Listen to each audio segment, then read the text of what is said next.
আসসালামু আলাইকুম। আমি মোহাম্মদ মহিউদ্দিন আহমেদ, একজন জেনারেল প্র্যাকটিশনার। আমার চেম্বার মিসেস মা ফার্মেসি, দোগাছি বাজার, শ্রীনগর, মুন্সিগঞ্জ।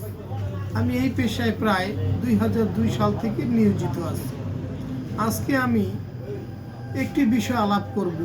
অনেকের পায়ের তালু ব্যথা এবং পা ব্যথা, এই প্রসঙ্গে আমি কিছু আলোচনা করব। দেখুন, এই রোগটা প্রায় শোনা যায়, এর জন্য আমরা হরহামেশাই ব্যথার ওষুধ খেয়ে থাকি, যা কিনা ডায়াবেটিসের পেশেন্টের জন্য একদম ক্ষতিকারক, কিডনিটাকে নষ্ট করে ফেলে। এজন্য আমরা ব্যথানাশক ওষুধ থেকে এড়িয়ে চলবো। এর পাশাপাশি আমরা কিছু ঘরোয়া পদ্ধতি অবলম্বন করতে পারি। আমরা খুব সকালে উঠে 10-15 মিনিট হাঁটবো। পাশাপাশি আমরা ঘরের দরজা বা একটা শক্ত কিছু ধরে 10-15 বার উঠবস করব।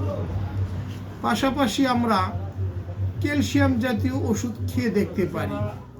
রাতে একবার ক্যালসিয়াম জাতীয় ওষুধ 2-3 মাস খেয়ে দেখতে পারি। তবে যাদের ওজন বেশি তারা ক্যালসিয়াম ওষুধ না খাওয়াই ভালো। বিশেষ করে ভিটামিন B1, B6, B12 জাতীয় ওষুধ 2-3 মাস খেয়ে দেখতে পারি। এর পাশাপাশি আমরা পাটাকে কুসুম কুসুম গরম পানিতে 5 মিনিট ভিজিয়ে রাখবো।